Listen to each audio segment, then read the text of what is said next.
এইখানে এই ঘাস মাটির নিচে আমার কটি ভাই শুয়ে আছে।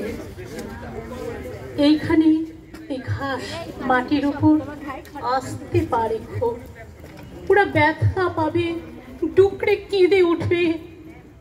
এইখানে এই ঘাস মাটির উপর আমার কটি ভাই শুয়ে আছে। আমাদের এতক্ষণ প্রথম থেকে যে সঞ্চালিকা মিষ্টি মধুর বাঁধনে সবাইকে আমাদের আটকে রেখে দিয়েছে, সেই সঞ্চালিকার কণ্ঠে রাবেয়া রহমান, তার কণ্ঠে আমরা শুনে নেব কবিতা। এই মুহূর্তে কবিতায় রাবেয়া রহমান। এখন আমরা রাবেয়ার অনুষ্ঠানে। কবি মেহবুব আলম চৌধুরী তখন মৃত্যুশয্যায়, তার হাতে কলম ধরার ক্ষমতা চলে গেছে। সে তখন মৃত্যুর ক্ষণ গুনছেন। এমন সময় 21শে ফেব্রুয়ারি 52-র 21শে সন্ধ্যায় তিনি তার অনুভূতিটাকে এইভাবে কলমে তুলে ধরলেন। এখানে যারা প্রাণ দিয়েছে রমনার রৌদ্রদগ্ধ কৃষ্ণচূড়ার তলায়, যেখানে আগুনের ফুলকির মতো এখন ওখানে জ্বলছে অসংখ্য রক্তের ছাপ, সেখানে আমি কাঁদতে আসিনি। আজ আমি শোকে বিহ্বল নই, আজ আমি ক্রোধে উন্মত্ত নই, আজ আমি প্রতিজ্ঞায় অবিচল।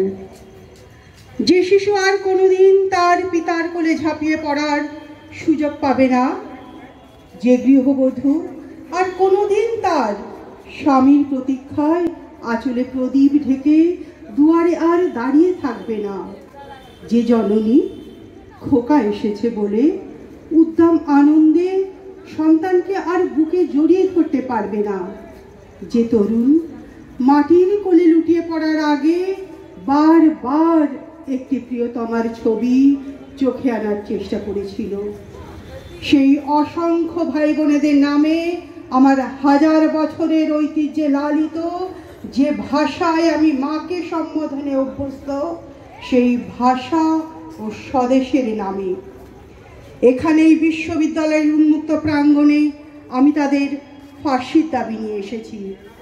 যারা আমার অসংখ্য ভাই বোনকে, যারা আমার মাতৃভাষাকে নির্বাসন দিতে চেয়েছে, তাদের জন্য আমি ফাঁসির দাবি করছি। যাদের আদেশে এই দুর্ঘটনা ঘটেছে তাদের জন্য ফাঁসির দাবি করছি। যারা এই মৃতদেহের উপর দিয়ে ক্ষমতার আসনে আরোহণ করেছে, সেই বিশ্বাসঘাতকদের জন্য আমি ওদের বিচার দেখতে চাই। খোলা ময়দানে সেই নির্দিষ্ট জায়গাতে শাস্তিপ্রাপ্তদের গুলিবিদ্ধ অবস্থায় আমার দেশের মানুষ দেখতে চায়।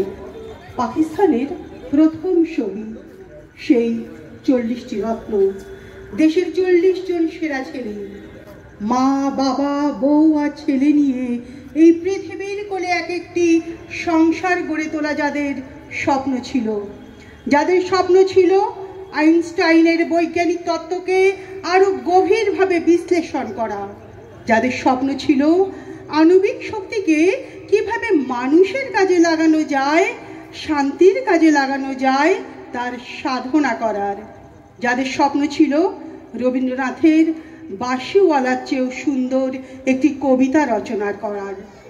সেই সব শহীদ ভাইয়েরা আমার, যেখানে তোমরা প্রাণ দিয়েছ, সেখানে হাজার বছর পরেও নির্বিচারে হত্যা করেছে ওরা 40 জন কিংবা আরো বেশি। যারা প্রাণ দিয়েছে ওখানে রমনার রৌদ্রদগ্ধ কৃষ্ণচূড়ার গাছের তলায় ভাষার জন্যে, মাতৃভাষার জন্যে, বাংলার জন্যে, যারা প্রাণ দিয়েছে ওখানে একটি দেশের মহান সংস্কৃতির মর্যাদার জন্যে, আলাউলের ঐতিহ্য, রবীন্দ্রনাথ, কায়কোবাদ, নজরুলের সাহিত্য ও কবিতার জন্য, যারা প্রাণ দিয়েছে ভাটিয়ালি, বাউল, কীর্তন, গজল, নজরুলের খাঁটি শোনার চেয়েও খাঁটি আমার দেশের মাটি, এই দুটি লাইনের জন্য। রমনার মাঠের সেই মাটিতে কৃষ্ণচূড়ার অসংখ্য ভাবপ্রের মতো 40টি তাজা প্রাণ আর অঙ্কুরিত বীজের খোসার মধ্যে আমি দেখতে পাচ্ছি তাদের অসংখ্য বুকের রক্ত, রামেশ্বর আব্দুল সালামের কচি বুকের রক্ত, বিশ্ববিদ্যালয়ের সবচেয়ে সেরা কোনো ছেলের বুকের রক্ত। আমি দেখতে পাচ্ছি তাদের প্রতিটি রক্তকণা রমনার সবুজ ঘাসের ওপর আগুনের মতো জ্বলছে জ্বলছে আর জ্বলছে, এক একটি হীরের টুকরোর মতো। বিশ্ববিদ্যালয়ের সেরা 40টি রত্ন বেঁচে থাকলে যারা হতো পাকিস্তানের সবচেয়ে মূল্যবান সম্পদ, যাদের মধ্যে লিঙ্কন, রেলা, আরাগ, আইনস্টাইন আশ্রয় পেয়েছিল, যাদের মধ্যে আশ্রয় পেয়েছিল শতাব্দীর সভ্যতার সবচেয়ে প্রগতিশীল কয়েকটি মতবাদ। সেই 40টি রত্ন যেখানে প্রাণ দিয়েছে, আমরা সেখানে কাঁদতে আসিনি। যারা গুলি ভর্তি রাইফেল নিয়ে এসেছিল ওখানে, যারা এসেছিল নির্দয়ভাবে হত্যা করার আদেশ নিয়ে, আমরা তাদের কাছে ভাষার জন্য আবেদন জানাতেও আসিনি। আজ আমরা এসেছি খুনি জালিমের ফাঁসির দাবি নিয়ে। আমরা জানি তাদের হত্যা করা হয়েছে, নির্দয়ভাবে তাদের গুলি করা হয়েছে। ওদের নাম, কারো নাম তোমারই মতো ওসমান, কারো বাবা তোমারই বাবার মতো হয়তো কেরানি, কিংবা পূর্ব বাংলার নিভৃত কোনো গায়ে। তোমার বাবা মাটির বুকে সোনা ফলায়, হয়তো কারো বাবা কোনো সরকারি চাকুরে।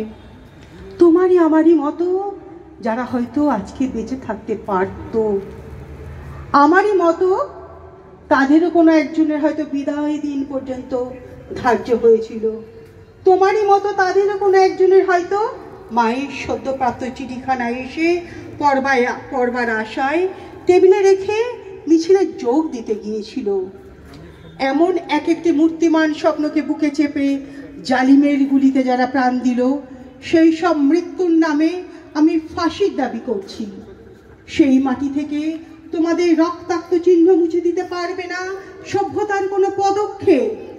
যদি অসংখ্য মিছিল অস্পষ্ট নিস্তব্ধতাকে ভঙ্গ করবে একদিন, তবু বিশ্ববিদ্যালয়ে সেই ঘণ্টার ধ্বনি প্রতিদিন তোমাদের ঐতিহাসিক মৃত্যুক্ষণ ঘোষণা করবে। যদিও আগামীতে কোনো ঝড় ঝঞ্ঝা বিশ্ববিদ্যালয়ের ভিত্তি পর্যন্ত নাড়িয়ে দিতে পারে, তবু তোমাদের শহীদ নামের ঔজ্জ্বল্য কিছুতেই মুছে যাবে না। খুনি জালিমের নিপীড়নকারীর কঠিন হাত কোনোদিনও চেপে ধুতে পারবে না তোমাদের সেই লক্ষ্য দিনের আশাকে। সেই দিন আমরা লড়াই করে জিতে নেব ন্যায় নীতির দিন। হে আমার মৃত ভাইরা, সেই নিস্তব্ধতার মধ্য দিয়ে তোমাদের কণ্ঠস্বর, স্বাধীনতার বলিষ্ঠ চিৎকার ভেসে আসবে। সেই দিন আমাদের দেশের জনতা খুনি জালিমকে ফাঁসির কাষ্ঠে ঝুলাবেই ঝুলাবে। তোমাদের আশা অগ্নিশিখার মতো জ্বলবে প্রতিশোধ আর বিজয়ের আনন্দে। ধন্যবাদ, অসংখ্য ধন্যবাদ।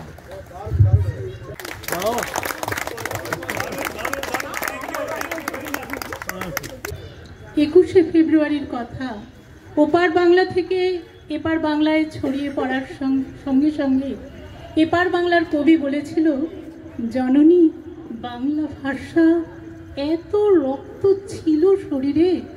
আমরা রাবেয়ার কথায়, কবিতায় ভারী সুন্দর করে সেই দিন আর সেই প্রতিজ্ঞা, প্রতিশ্রুতি আবারও ফিরে পেলাম।